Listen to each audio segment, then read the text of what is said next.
The silver knife stopped half an inch above Leora's throat. That was when Mira knew something had changed. The knife had never stopped before. Not in the 3 judgment rituals she had watched from the healer's gallery, hidden behind the stone lattice where they kept the witnesses who were not allowed to scream. The blade always fell, clean, fast, merciful, according to High Seer Marwen. A kindness, she called it, to sever a cursed child from the living world before the corruption spread to the pack. But today the knife stopped. And the silver bell tied to Leora's wrist with red thread rang by itself. No wind moved through the temple courtyard. No hand touched the bell. The sound simply appeared in the air, high and pure and impossible, cutting through the morning like light through deep water. Every wolf in the courtyard froze. Mira stood at the edge of the salt circle, her boots one breath away from crossing the black line that separated mothers from daughters, healers from hands, omegas from everything. She had been told 3 times what would happen if she crossed that line during a moonless judgment. First warning, loss of voice.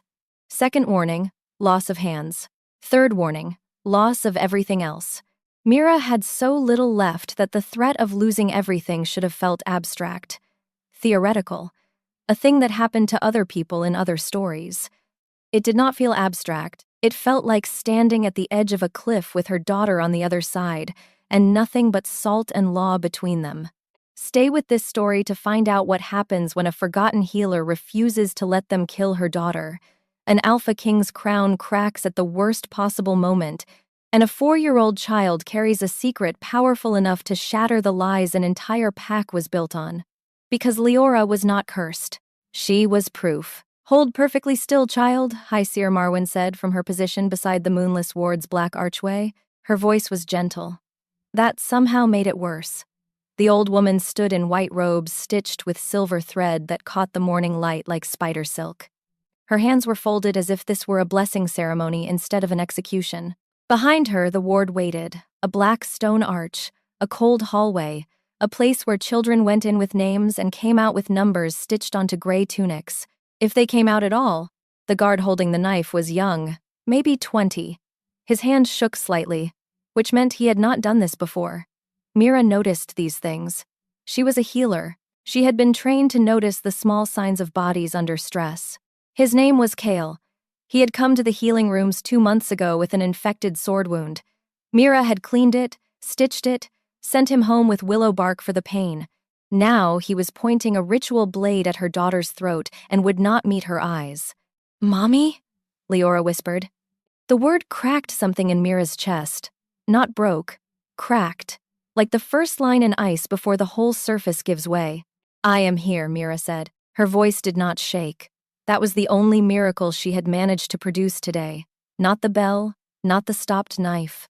Not the 7 temple wardens watching a 4-year-old as if she might tear the courtyard apart with her bare hands. Just a voice that stayed level when everything else wanted to scream. Liora blinked hard. Her eyes were brown. The soft brown Mira had stared at for hours after the birth, memorizing every fleck of gold, every shift of light, then silver slid through them like water through stone. Just for a second. Just long enough. Marwen did not smile. Women like her never smiled when the room was already doing the work for them. She simply tilted her head slightly, the way a teacher does when a student has just confirmed exactly what she expected. "You see," Marwen said to the assembled pack, "the mark is waking." "She is frightened," Mira said. "She is cursed. She is 4 years old." Marwen turned as if Mira had placed something unclean on a sacred altar. "And whose fault is that, Mira Vale?" There it was, the real blade. Not the one at Leora's throat. This. The public turning of every face toward Mira. The reminder that she was the mother, the Omega, the healer from the lower healing rooms with no father to defend her, and no mate to claim her, and no standing to question anything the temple decreed. The guard's knife touched the red thread holding the bell. Liora drew in a sharp breath. Mira's feet shifted before she could stop them. Salt crunched beneath the edge of her boot. "Do not," Marwen said. A spear tip appeared at Mira's chest. The man holding it would not look at her face. They rarely did when they were ashamed of what they were doing. "Please," Liora whispered. "Not to Marwen, not to the guard, to Mira. Please do not let them." The knife trembled. The guard was sweating now. His eyes stayed fixed on Marwen, waiting for the signal. Marwen raised her hand. "Stop." The voice came from the temple steps. Everyone turned. Kalen Thorne did not walk into rooms so much as make them remember they had been waiting for him. He came down the black stone steps in a dark coat, the ancient crown of blackthorn resting against his black hair like it had grown there. He was taller than Mira's memory had kept him, broader than grief had allowed. His face was all hard angles and controlled stillness. The kind men learned when the world obeyed them too often, and they stopped expecting resistance. Mira's body recognized him before her mind could object. She shut that door inside herself so fast it almost bruised. Kalen's eyes moved across the courtyard, over the wardens, over the gate, over Marwen. Then they found Mira. Nothing changed in his expression. Nothing. 4 years. She had carried his child alone for 9 months, given birth in a cold room with only an elderly midwife who asked no questions, raised their daughter in hiding, fought for every scrap of safety, every stolen moment of normal childhood, every lie she had to tell to keep them breathing. And he looked at her like she was a stranger, because to him she was. "My king," Marwen said, bowing her head with practiced deference. Kalen's attention shifted to the high seer, then to the salt circle, then to the child standing inside it with a silver bell at her wrist and a ritual knife still hovering near her throat. "What is this?" he asked. His voice was exactly as Mira remembered, low, rough at the edges, the kind of voice that made people lean forward to hear it properly. Marwen stepped forward smoothly. "A moonless judgment, Your Majesty. The child failed the scent trial, the shift trial, and the blood response trial. By temple law, she must be sealed inside the ward until the curse can be contained or purified. She has a name," Mira said. Every head swiveled back to her. Speaking during a judgment was forbidden for anyone not authorized by the temple. The spear at her chest pressed slightly harder. Kalen looked at her for the first time with something other than blank professional assessment. "Who are you?" he asked. Mira smiled because crying would have killed her. "Mira Vale, the child's mother." Something moved in Kalen's expression. Not recognition, not enough, just a flicker. A crack in the controlled surface that was quickly buried beneath layers of kingship and distance. "The mother has no standing in moonless judgments," Marwen said, her tone apologetic in the way that made it clear the apology was performance, not feeling. "The child was born without scent confirmation, without father acknowledgement, without any bond marker. She belongs to the pack, not to any individual. I am her mother," Mira said. "That makes her mine." "Biology," Marwen replied gently, "is not the same as belonging." Mira's hands curled into fists. The spear guard shifted his weight, ready to strike if she moved wrong. Kalen looked at the guard. "Lower that." The guard hesitated. Now, the spear dropped. Kalen had not raised his voice. He had not needed to.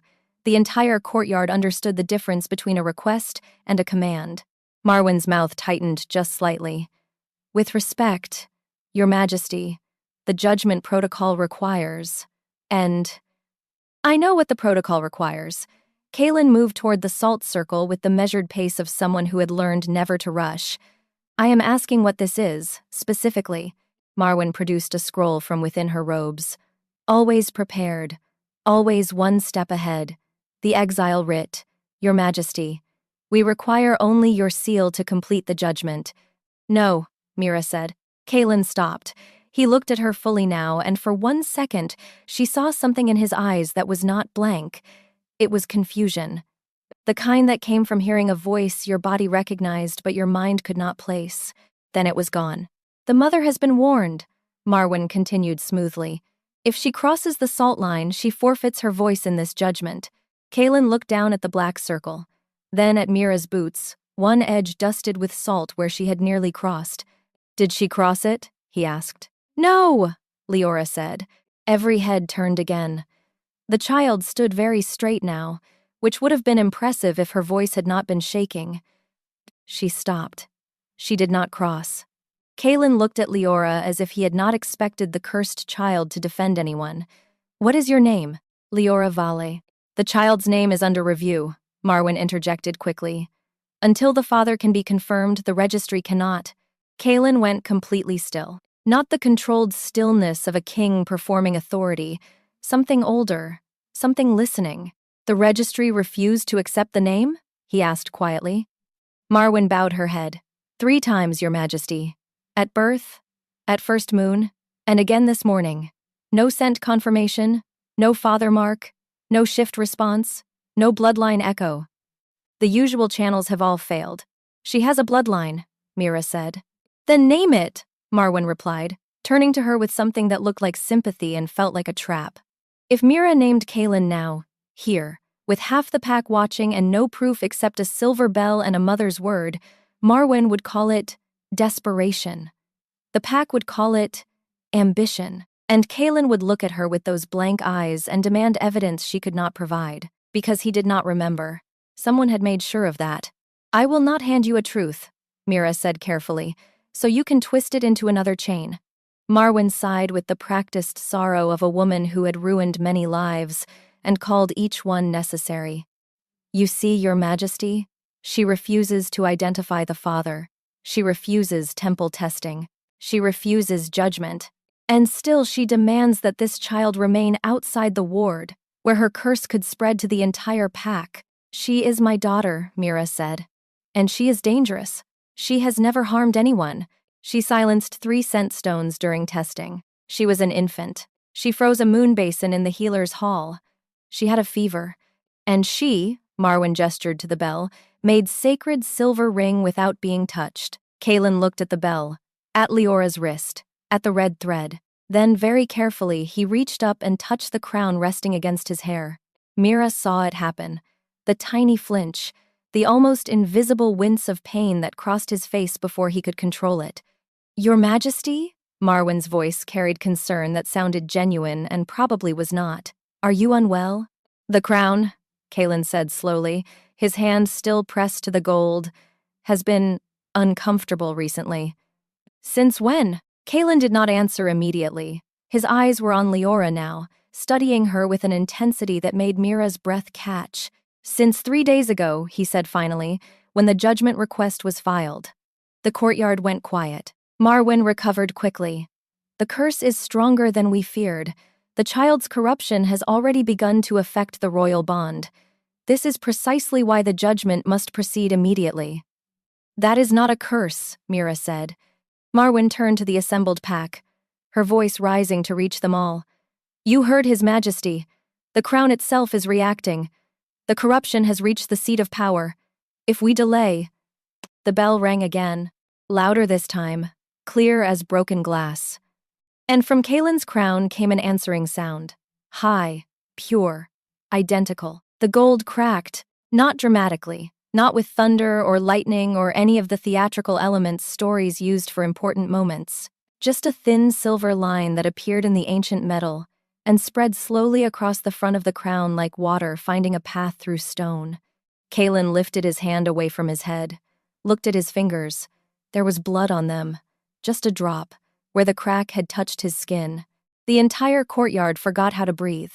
Liora stared at the king with her wet brown silver eyes and asked, very softly, Why does your crown sound like my bell? Mira's heart stopped. Kaelin lowered his hand slowly. He looked at the child, at the bell, at his bleeding fingers, then at Mira. What? He said, his voice dangerously quiet. Is happening here? Marwen stepped between them quickly. The curse has manifested faster than expected. Your Majesty, you must step back from the circle immediately. The child's corruption is...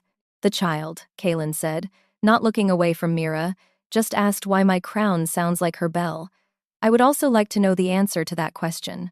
The curse is mimicking sacred sound to spread confusion, Marwen said. This is a known symptom of... I was not asking you. The temperature in the courtyard dropped. Marwen went still. Kaelin had not raised his voice. That somehow made it worse. He looked at Mira. Answer the question. I do not know, Mira said. It was true. She did not know why the crown and the bell made the same sound. She had theories. Dark, impossible theories. That she had been too afraid to speak aloud even in the privacy of her own mind. But she did not know. Then we will find out, Kaelin said. He reached toward the salt circle. Marwen moved to stop him. Your Majesty, You must not break the judgment barrier. Temple law requires. Kaelin's hand crossed the salt line and closed around Leora's wrist, gently, carefully, as if he had done this before and his body remembered even though his mind did not. The bell stopped ringing. The crown stopped bleeding. And the crack in the gold began to seal itself, slowly, visibly, as if it had never been there at all. The courtyard erupted. Voices, gasps. The wardens moved forward. The guard with the knife stumbled backward, dropping the blade. It clattered on stone. Kaelin stared at his hand around Leora's wrist, at the bell, at the crown that was knitting itself back together with a sound like ice breaking in reverse. Impossible, Marwyn breathed. Mira watched it happen and thought, no, not impossible, just forgotten. Kaelin pulled Liora across the salt line in one smooth motion. The child stumbled slightly but did not fall. He caught her, lifted her, held her against his chest with the practiced ease of someone who had held children before. His children, even if he could not remember it. The wardens were shouting now. Marwyn was calling for order. The pack was pressing forward, trying to see, trying to understand what had just happened. Kaelin looked at Mira over Leora's head. Who are you? He asked again. Mira met his eyes and said very quietly, someone you were supposed to remember. His expression cracked, just slightly, just enough. Come with me, he said. It was not a request. Mira crossed the salt line. No one stopped her. The spear guard had backed away. Marwyn was still staring at the sealed crown, as if it had personally betrayed her. Kaelin turned and walked toward the temple steps, Liora still in his arms. The child's silver bell, quiet now, against his dark coat. Mira followed. Behind them, the courtyard dissolved into chaos. But ahead, in the silence of the king's private chambers, there would be questions, and maybe, finally, answers. The walk to the royal wing was the longest 3 minutes of Mira's life.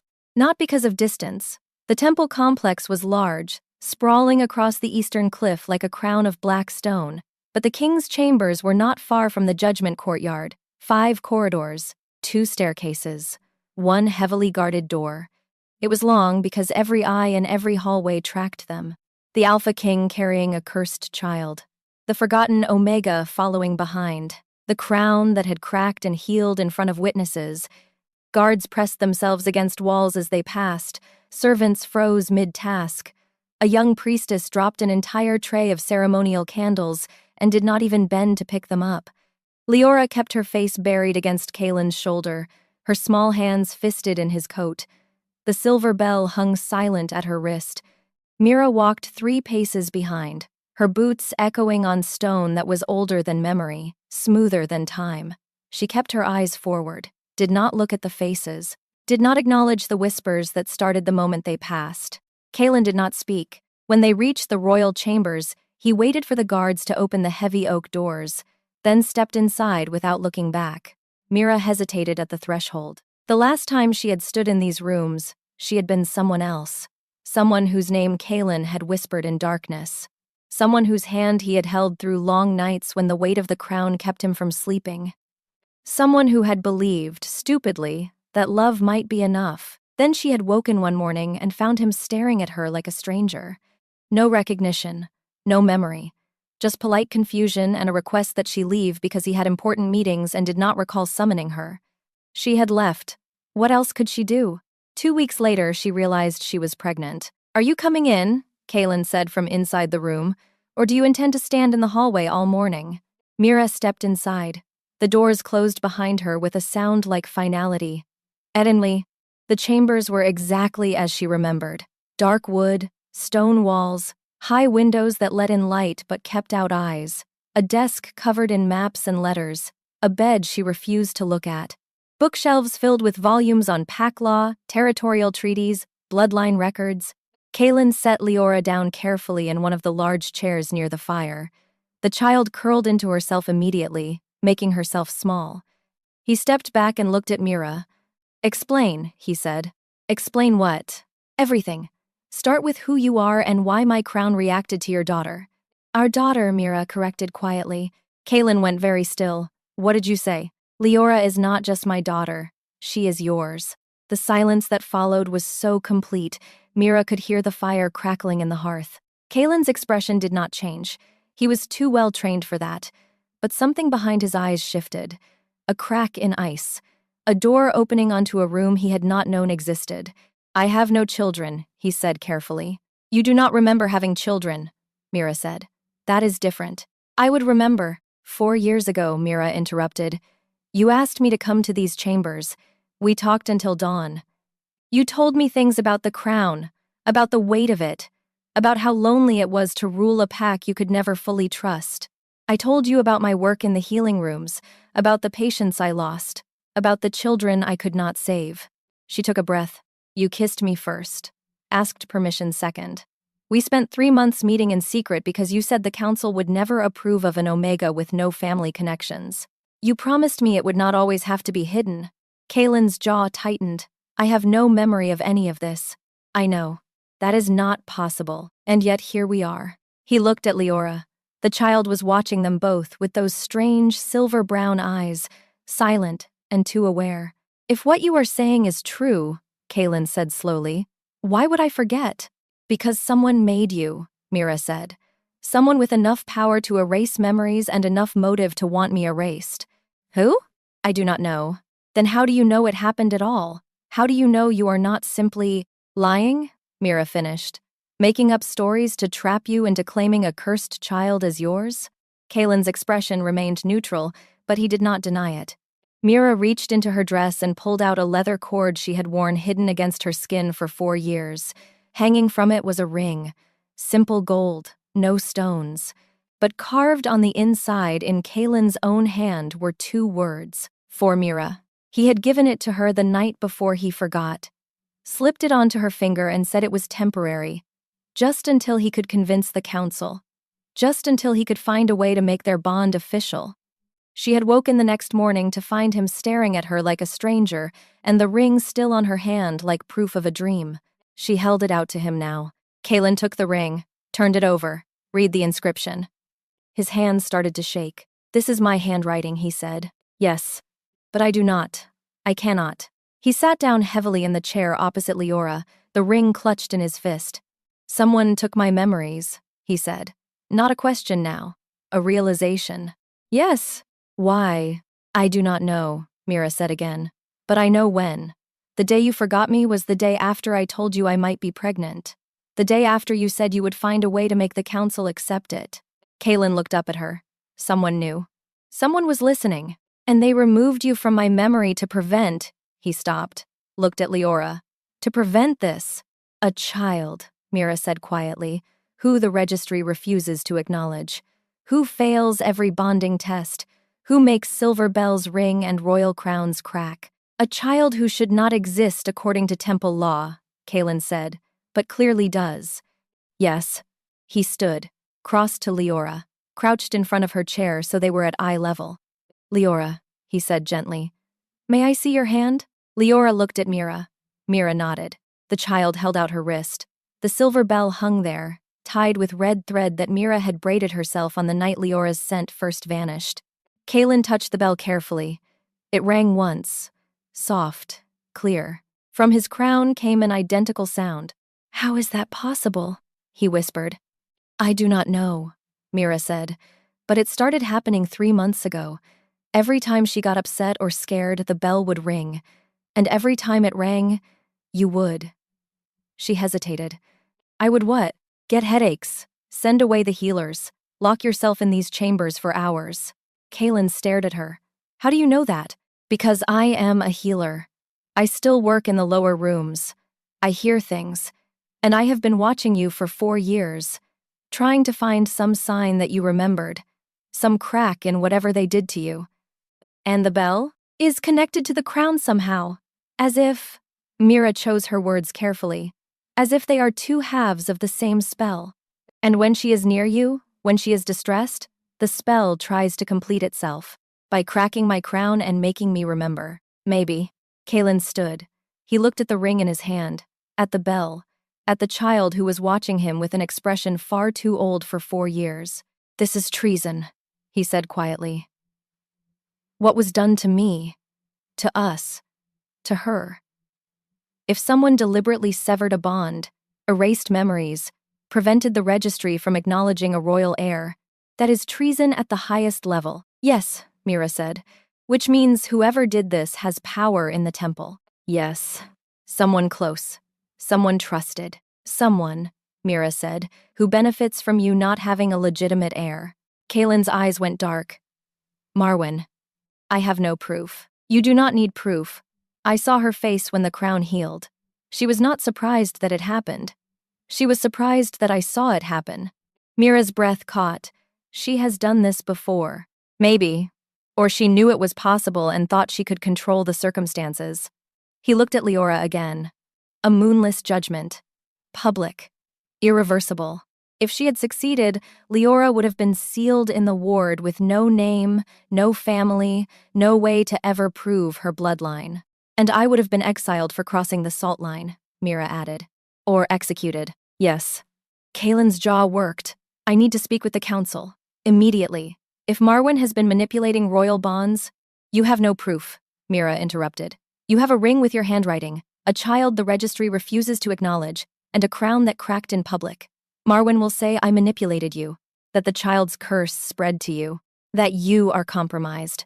Then what do you suggest? I suggest, Mira said carefully, that we find out who else knows, who else was erased, because I do not think I am the only one. Kaylin looked at her for a long moment. You are asking me to investigate my own council without their knowledge. I am asking you to protect your daughter. And you. Mira met his eyes. I do not need protection. I have survived 4 years without it. That, Kaylin said quietly, is not the defense you think it is. Something warm and painful moved through Mira's chest. She looked away. We should rest, she said. Liora has been through enough today. You can stay here. In the royal chambers? You are the mother of my child. Where else would you stay? I am an Omega with no standing. The council will— Let me worry about the council, Kaylin said. His voice had gone hard. You worry about keeping our daughter safe. And— He hesitated, teaching me who I was before someone took it from me. Mira looked at him, at the ring still in his hand, at the man she had loved who did not remember loving her back. I do not know if I can do that, she said honestly. Then just, he said, stay, for now, until we understand what we are fighting. Mira looked at Liora. The child had fallen asleep in the chair, exhausted from fear and crying and witnessing her own near execution. All right, Mira said. For now, Kaylin nodded. He crossed to a side door and opened it, revealing a smaller chamber with a bed and a window. This was— He stopped, frowned. This was meant to be a nursery, I think. I have never used it for anything. Mira's throat tightened. You had it prepared. Before. When I told you about the pregnancy. Then they did not erase everything, Kaylin said quietly. They just buried it. Yes. Good. His voice was grim. That means it can be unburied. He picked up Liora carefully, carried her into the small room, and laid her on the bed, covered her with a blanket. Stood there looking down at her with an expression Mira could not quite read. Then he turned and walked back into the main chamber. Get some rest, he said. Tomorrow we start looking for answers. And tonight? Tonight I have a council meeting, and a high seer to question. Be careful, Mira said.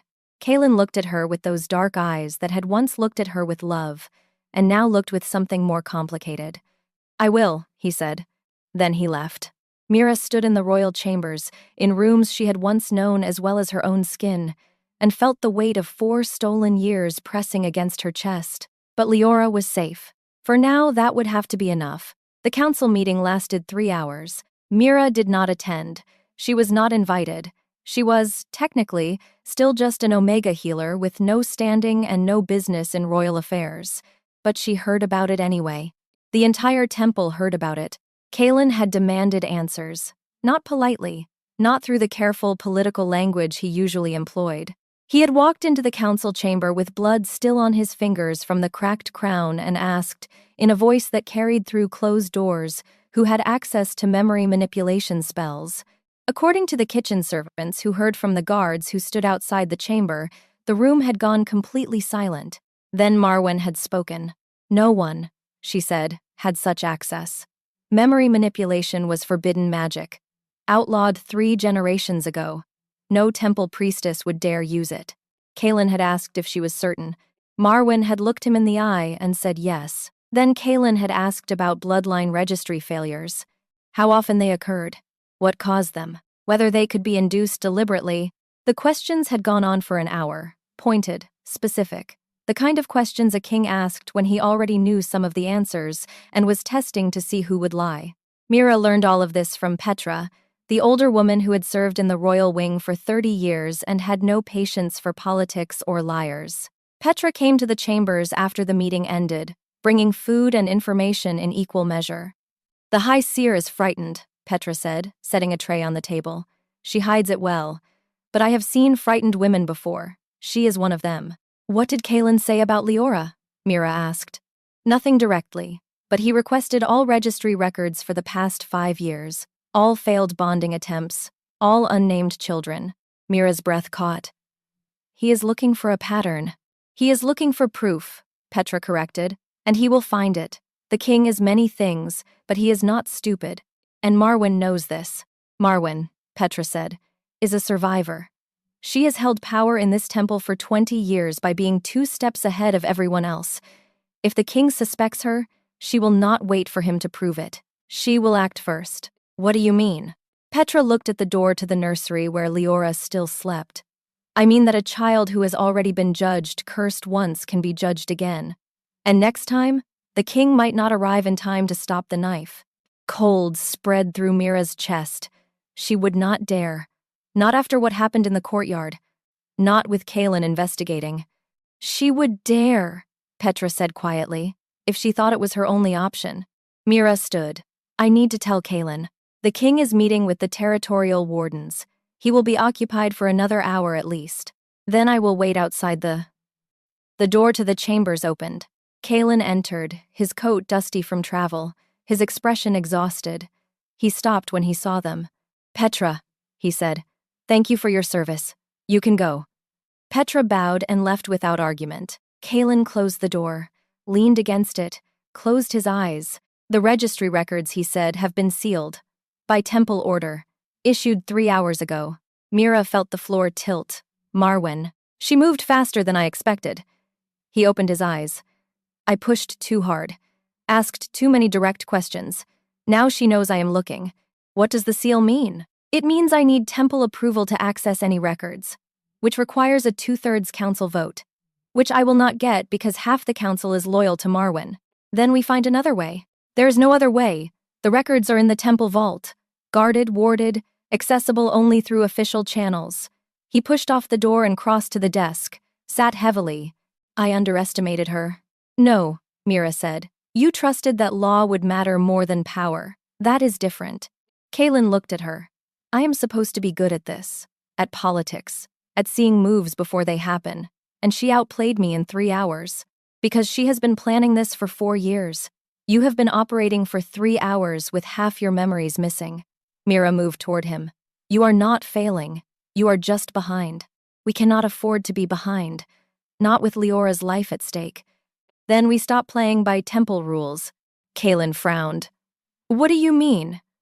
"I mean," Mira said, "that the records are in the vault, but information is in people. People who were there. People who remember. People who might talk if asked the right way." "Who?" "I do not know yet, but I can find out.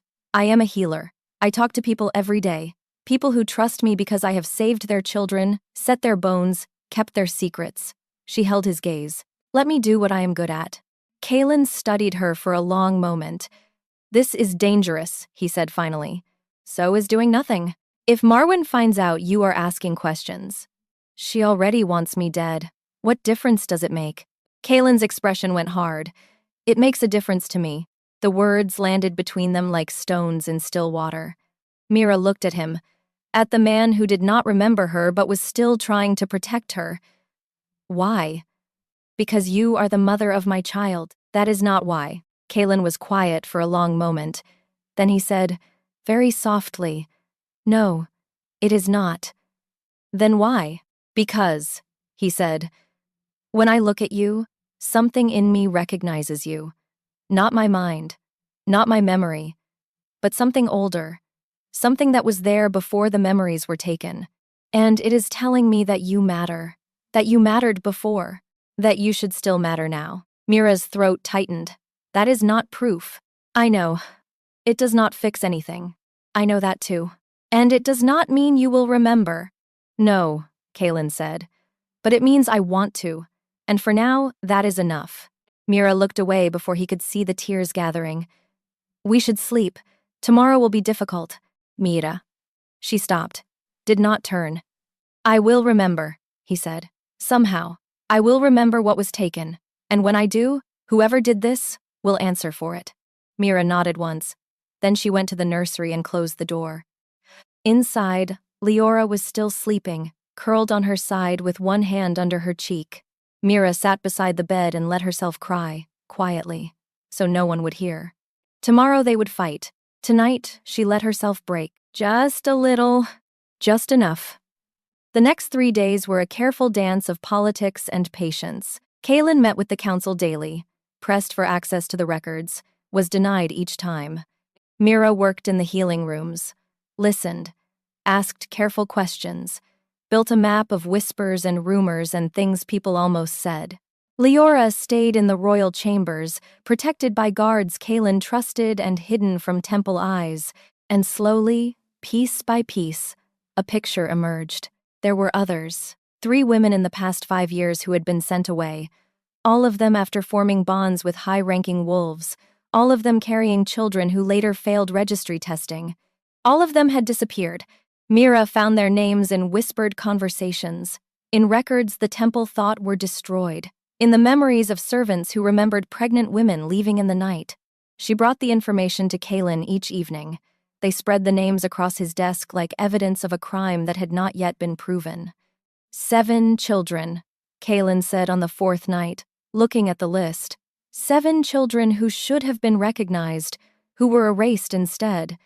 8, Mira corrected, pointing to Liora asleep in the next room. 8, who we know about. How many more are there that we do not know about? I do not know. Kaylin's jaw tightened. This is systematic. This is not one high seer acting alone. This is a conspiracy. But why? Mira asked. What do they gain from preventing children from being recognized? Control, Kaylin said. Think about it. What does a child represent?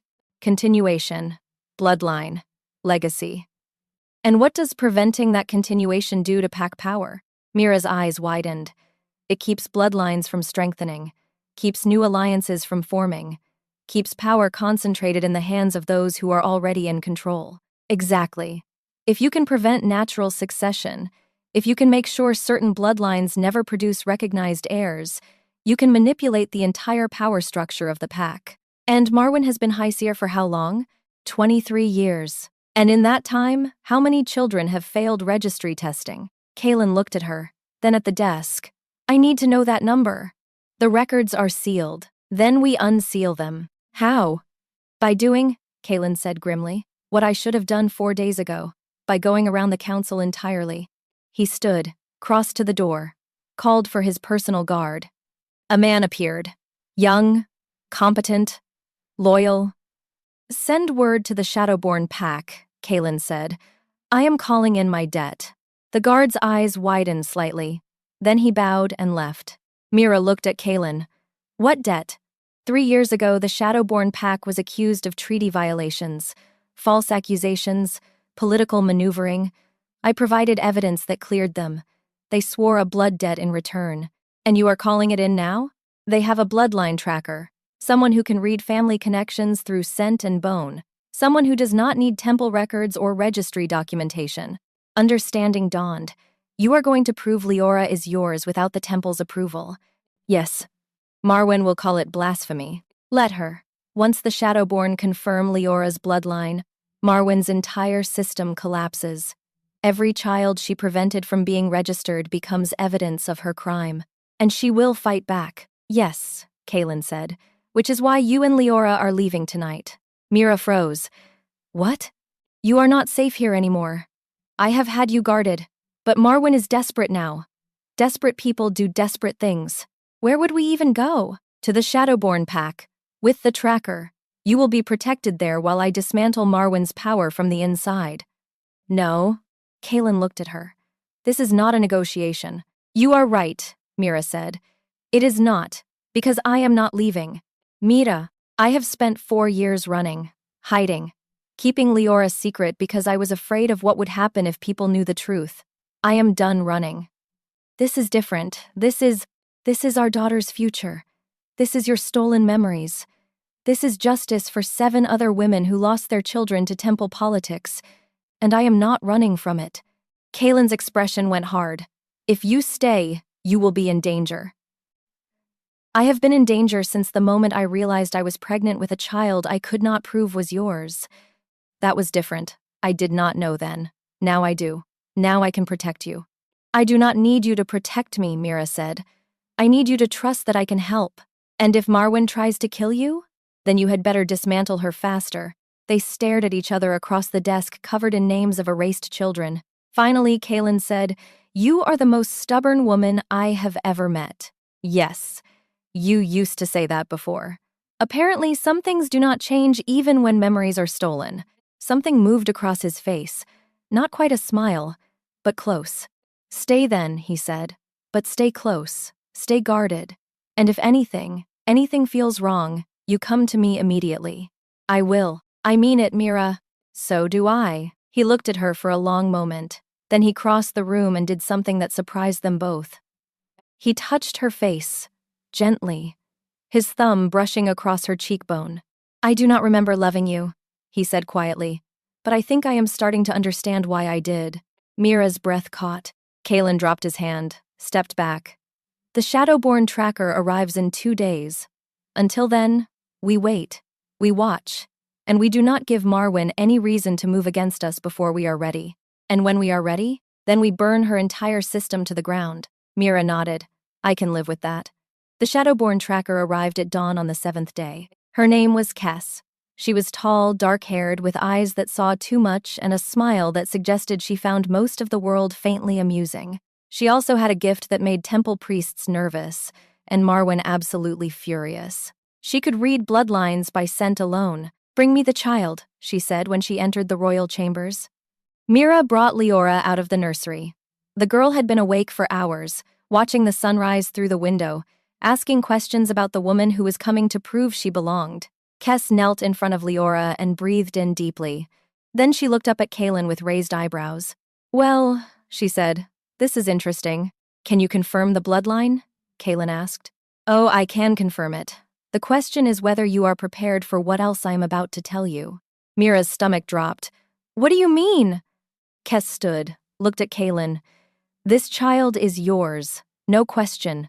The scent markers are unmistakable. Royal line, direct descent. Then what is the problem? The problem, Kes said, is that she carries another marker. An old one. The kind that has not appeared in bloodlines for 3 generations. What kind of marker? Oracle blood. The room went silent. Kaylin stared at Kes. That is impossible. Oracle lines were wiped out in the Purification Wars. Apparently not completely. Mira's mind raced. Oracle blood. That is why the registry failed. That is why the tests did not work. Yes, Kes said. Oracle bloodlines do not register on standard temple tests because those tests were specifically designed to exclude them. By who? By the temple. 3 generations ago, when they decided Oracle power was too dangerous to allow in recognized bloodlines. Kaylin's expression went dark. So Marwan knew. Oh, she knew, Kes said. The moment this child failed the first test, she knew exactly what it meant, and she tried to bury it before anyone else could figure it out. But where did the Oracle blood come from? Mira asked. I do not have it. My family. She stopped, looked at Kaylin, who had gone very still. Your mother, Mira said slowly. Your mother was from the Eastern Territories, from a line that was never fully documented. Kaylin nodded once. She died when I was young, but before she died, she told me stories about women in her family who could see things before they happened, who could read truth in lies. Who could? He looked at Liora. Who could make bells ring without touching them? The crown, Mira breathed. The crown is not just reacting to Liora, it is reacting to the Oracle bloodline. Which means, Kes said, that your daughter is not cursed. She is powerful, potentially one of the most powerful Oracle descendants in 3 generations. and Marwyn has been trying to eliminate her since birth. The pieces fell into place. The erased memories, the failed registries, the 7 other missing children. They were all Oracle descendants, Mira said. Likely, Kes agreed. The temple has been systematically removing Oracle bloodlines from the recognized pack structure for decades, preventing them from gaining power, from forming alliances, from threatening temple authority. And I, Kaelin said grimly, was about to have a daughter who combined royal bloodline with Oracle power, a combination that would have made her unstoppable. Which is exactly why Marwyn erased your memories of her mother, Kes finished. Because if you had known, if you had protected that pregnancy, if you had recognized the child, Marwyn's entire system would have collapsed. It still will, Kaelin said. He stood. Kes, I need you to document everything you found. Official bloodline confirmation, Oracle marker identification, the full report. Already done. She pulled a sealed document from her coat. I had it prepared before I arrived. I suspected what I would find. How? Because Shadowborn Pack keeps our own records that include everyone the temple erases. She smiled grimly. We have been waiting for someone with enough power to challenge them. Looks like we finally found him. Kaelin took the document, looked at Mira. Are you ready for this? For what? For war. Mira looked at Liora, who was still standing beside Kes, listening with those 2 old eyes. Yes, Mira said, we are ready. Kaelin called an emergency council session that afternoon.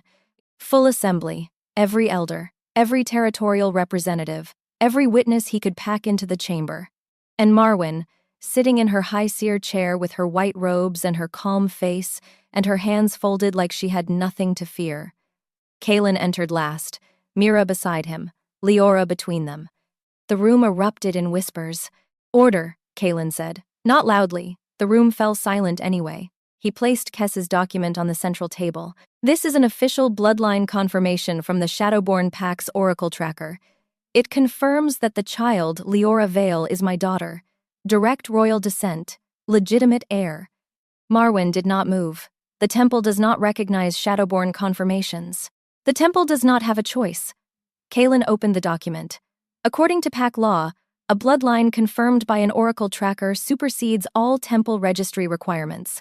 The law is 300 years old, written by the founding Alphas. Unbreakable. Marwyn's calm cracked. Just slightly. That law was written before the Oracle lines were purified. The Oracle lines, Kaelin said, were not purified. They were erased. By the temple. Systematically. For 3 generations. In direct violation of Pack law. The room exploded. Kaelin raised his hand. Silence fell again. My daughter carries Oracle blood.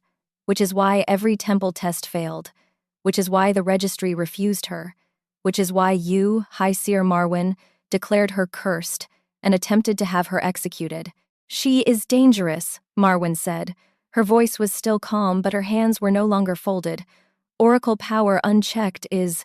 Oracle power, Kaelin interrupted, is Pack law. Recognized, protected, and you have spent 23 years trying to eliminate it. He pulled out the list. The names Mira had gathered. 7 women, 7 children, all sent away, all carrying Oracle markers, all erased from registry records. He looked at Marwyn.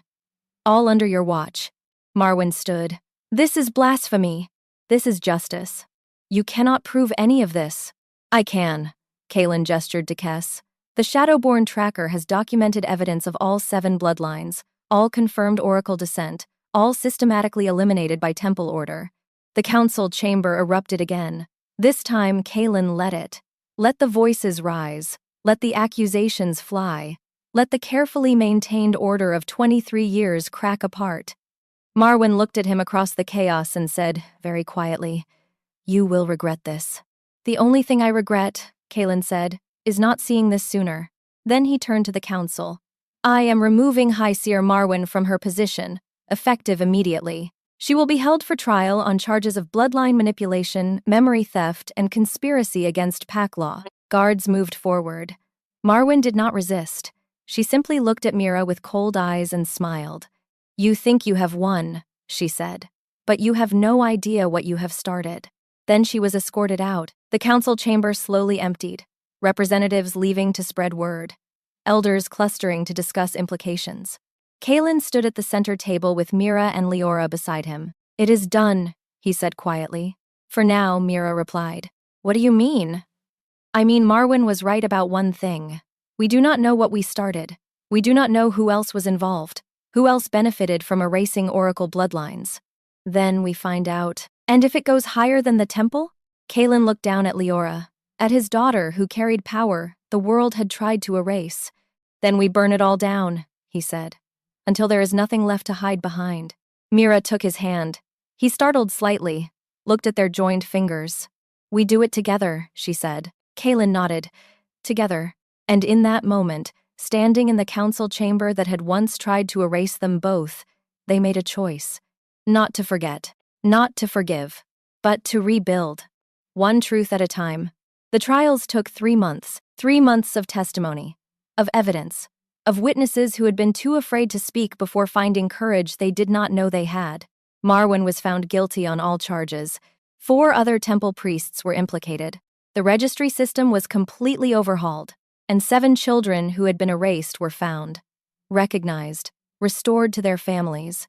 8, counting Liora. Mira stood in the royal chambers on the day the verdicts were announced, and felt something that might have been peace. Not complete, not perfect, but there. Kalen entered behind her, closed the door, crossed the room and wrapped his arms around her from behind. "It is finished," he said against her hair. "For now." He turned her to face him. "Do you ever just accept victory?" "No," Mira said, "because victory is not the same as safe." "True."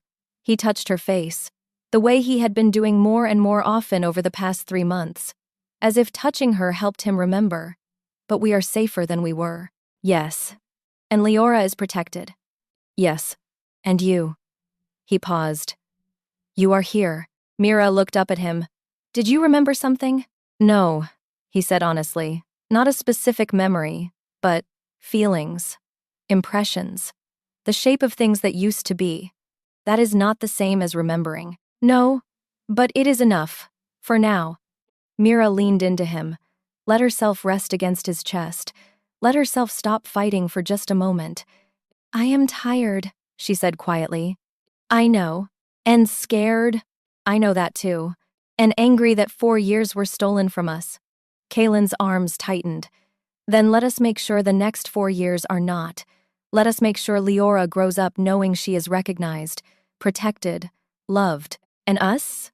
We," Kalen said, "will figure out who we are now. Maybe we will not be exactly who we were before. Maybe we will be something different. But we will be together, if you want that." Mira pulled back enough to look at him. "Do you want that?" "Yes," he said. "I do not have all my memories. But I know what I feel when you walk into a room. I know what it does to me when you smile. I know that when I look at you, something in me says mine." Tears gathered in Mira's eyes. "That is not fair." "What is not fair?" "That you can say things like that without remembering why they matter." "Then help me remember." He lowered his forehead to hers. "Stay. Help me rebuild what was taken. And maybe, eventually, the memories will come back. And if they do not, we will make new ones." Mira closed her eyes. Let the tears fall. "Okay," she whispered. "Okay." And in the royal chambers where their story had been erased 4 years ago, they began to write it again. Different this time, but still theirs. Still true. Still worth fighting for. Liora grew up knowing she was loved, knowing she was powerful, knowing she was the daughter of an alpha king and a healer who had refused to let her be erased. And when she was older, when she asked about the years before her mother came to the palace, Mira told her the truth. All of it. The good, the bad, the stolen time. "So you loved him even when he did not remember you?" Liora asked. "No," Mira said honestly. "I loved who he used to be, and I learned to love who he became. Those are not the same thing, but they were both true." "And father? Did he ever remember?" Mira looked across the garden where Kalen was working with the new council, rebuilding systems that had been corrupt for generations. "Some things," she said. "Small moments, fragments, but not everything." "Does that make you sad?" "Sometimes," Mira admitted, "but mostly it makes me grateful, because we could have lost everything, and instead, we found a way to build something new." Liora nodded solemnly. Then she smiled. Will you tell me about the day the crown cracked? And Mira did. She told her daughter about bells that rang without being touched, about crowns that broke and healed, about a mother who stood at the edge of a salt circle and refused to let go.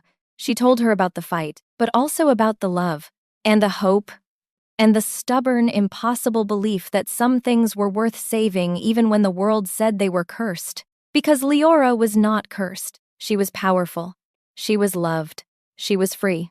And that made all the difference. The first week in the royal chambers was harder than Mira expected.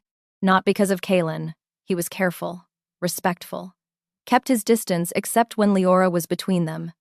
And then he was gentle in a way that made Mira's chest ache. It was hard because of the memories that lived in these walls. Every corner held ghosts. The chair by the fire where he had read to her from ancient pack histories. The window where they had stood watching snow fall while his hand rested warm against her lower back. The bed she refused to look at directly because that was where he had whispered promises he had not been allowed to keep.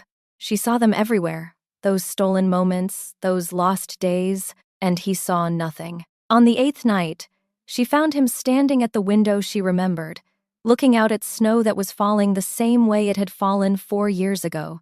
"Tell me something," he said without turning. "About what?" "About us. About who I was then." Mira crossed to stand beside him, not touching, but close enough to feel the heat of him. "You hated the crown," she said. "Not the responsibility. You never minded that. But the physical weight of it. You said it gave you headaches that no healer could fix." Kaelin's hand rose unconsciously to his temple. "I still get those. I know. I have seen you flinch when you wear it too long." "What else?" "You loved the old stories. The ones from before the packs united.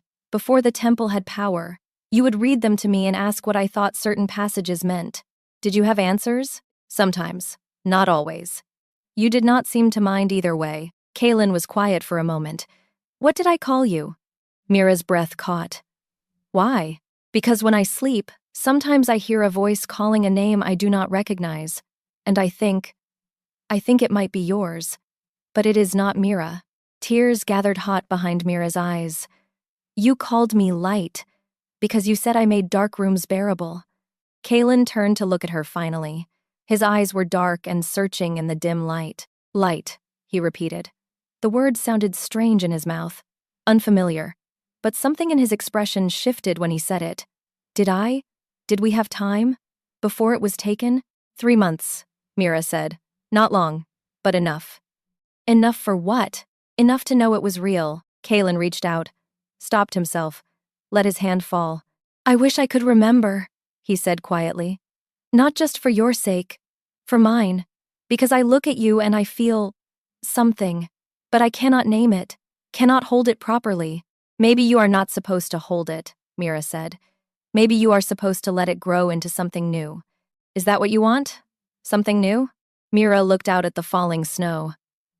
"I do not know what I want. I spent 4 years learning to not want things, to survive instead of hope. And now you are asking me to hope again, and I am." She swallowed hard. "I am afraid." "Of what?" "Of believing this is real and having it taken again." Kaelin was quiet for a long moment. Then he said, "What if I promise it will not be taken?" "You cannot promise that." "No, but I can promise I will fight to keep it, that I will not let anyone erase us again, that this time, if someone tries to take you from me, they will have to go through me first." Mira looked at him, at the determination in his eyes, at the man who did not remember loving her, but was choosing to anyway. "All right," she said. "Then I will try to hope. That is all I am asking." They stood together at the window until the snow stopped falling and the sky began to pale with morning light. It was not the same as before, but it was something. And something was better than nothing. The investigation into Marwyn's conspiracy took months to fully unravel. Every day brought new revelations, new victims, new evidence of how deep the corruption ran. Mira found herself at the center of it. Not by choice, but because she was the one who had kept notes, who had tracked patterns, who had refused to let her daughter be erased without understanding why. The council called her to testify 4 times. Each time, she stood in the same chamber where Liora had almost been condemned and told the truth. All of it. What had been done to her? What had been taken? What she had fought to keep? On the fourth testimony, an elder named Gareth asked her why she had not come forward sooner. Because, Mira said quietly, who would have believed me? I was an Omega with no standing, no proof, no witnesses except myself. And the man I claimed had fathered my child looked at me like a stranger. And yet you kept fighting, because my daughter deserved to exist. Gareth leaned back in his chair, studying her with sharp old eyes. You are braver than most of the wolves in this room. Mira smiled sadly. No, I was just more desperate. After the fourth testimony, Kaelin walked her back to the royal chambers in silence. When the door closed behind them, he said, I underestimated you. What do you mean? When this started, I thought I was protecting you, sheltering you, keeping you safe while I handled the politics. He shook his head.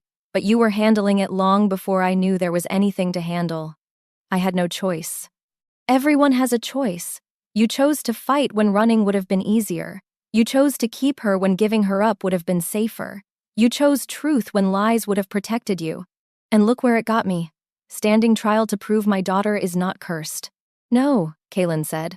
Look where it got you, standing in royal chambers, with your daughter recognized, with the people who tried to erase you facing justice, with a king who is trying very hard to be worthy of you. Mira looked at him. Really looked at him. You already are, she said quietly. Something broke open in Kaelin's expression. Something raw and honest and utterly without defense. Then let me keep trying, he said. And Mira, who had spent 4 years learning not to trust easily, found herself nodding. Okay. The day Marwen's sentence was announced, Kaelin took Liora to the old gardens behind the temple. Mira went with them, not because she was invited, but because Liora asked, and Mira was still learning how to deny her daughter nothing. The gardens were overgrown, wild, full of plants that had been cultivated once and then forgotten, when the temple shifted its focus to power instead of beauty. Liora ran ahead, her silver bell ringing softly with each step. Kaelin walked beside Mira in comfortable silence. What will happen to her? Mira asked finally. Marwen? Exile. She will be sent to the Northern Territories, stripped of her title, forbidden from ever holding temple authority again. That seems lenient. It is what the law allows. And the council voted for mercy. Mercy, Mira repeated bitterly. She tried to kill children. She erased memories. She destroyed families. I know. And she gets exile while her victims get nothing? They get recognition, they get their names restored, they get to know the truth. That is not enough. Kaelin stopped walking, turned to face her. No, it is not. But it is all the law allows me to give them. Unless. Unless what? Unless they choose to pursue personal justice, blood debt, the old laws. Mira's pulse kicked. You would allow that? I would not stop it. Mira looked at him, at the man who had once been king of a corrupt system and was now trying to rebuild something better. Would you pursue it, if it were your child? Yes, Kaelin said without hesitation. Without question. Mira nodded slowly. Then maybe mercy is not the right word. Maybe it is just the beginning. They walked on. Liora had found a patch of winter roses. She was crouched beside them, touching the petals with careful fingers, her bell silent for once. Kaelin knelt beside her. Do you like them? They are pretty, but sad. Why sad? Because no one takes care of them anymore. Kaelin looked at the wild tangle of roses and vines and forgotten beauty. Then maybe we should start. Liora looked up at him with those strange silver-brown eyes. Can we? We can do anything we want. That is the good thing about being free. What does free mean? Kaelin glanced at Mira, then back at his daughter. It means no one can tell you who you are allowed to be. Liora thought about that. Then she smiled. I like that. Me too, Kaelin said. And in the wild garden full of forgotten roses, with a child who should not exist and a mother who refused to let her be erased, they began to build something new. Something that looked like family, something that felt like home. The memories never came back. Not fully. Not in the way Mira had hoped. But Kaelin had flashes, moments, dreams that felt too real to be imagination. He would wake sometimes and reach for her across the bed they had started sharing, would pull her close and whisper words in a language she did not recognize but her body did. "What was that?" she asked once, in the dark hours before dawn. "I do not know, but it felt right to say, it was right. You used to say it to me. Before." "What does it mean?" "It means beloved, in the old tongue." Kalen pressed his face against her hair. "Then I was right the first time." Mira closed her eyes and let herself believe it. 6 months after Marwan's exile, Kalen proposed.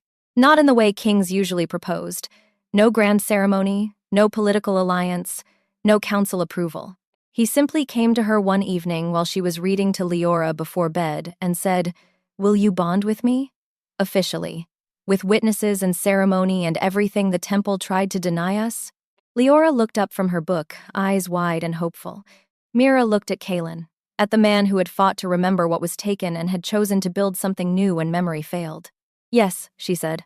The bonding ceremony was small, intimate, just close friends and family, and the new council that had replaced the corrupt one. Kes came from the Shadowborn pack to serve as oracle witness. She stood beside Mira during the vows and smiled when the new high priestess asked if anyone objected. No one did. When Kalen kissed her at the end of the ceremony, something shifted in his eyes. Recognition. Not complete, not total, but enough. "I remember this," he whispered against her mouth. "This specific kiss? No. But the feeling of it. The rightness." Mira smiled through tears. "Then, that is enough." And it was. They built a life together. Slowly, carefully, with full awareness that it had been stolen once, and they would guard it fiercely this time. Liora grew strong, learned to control her oracle power, became the kind of person who saw truth and spoke it without fear. The other erased children were found, recognized, given their names back. The registry system was rebuilt from the ground up. No more exclusions based on bloodline. No more temple authority over who belonged. And Mira, who had started as a powerless Omega in the lower healing rooms, became the pack's chief healer, not because of politics, but because people trusted her. Because she had proven she would fight for those who could not fight for themselves. On Leora's 10th birthday, Kalen took them both back to the old garden. The roses were blooming now. Carefully tended. Beautiful. "Do you remember what I told you here?" he asked Liora. "That we can be anything we want because we are free. And do you believe that?" Liora looked at her mother, at her father, at the life they had built from stolen pieces and stubborn hope. "Yes," she said, "I believe it." And in that moment, standing in a garden that had been forgotten and was now blooming, they understood what freedom really meant. It meant being seen, being recognized, being loved for exactly who you were, without apology, without permission, without fear. It meant being allowed to exist, and that was everything.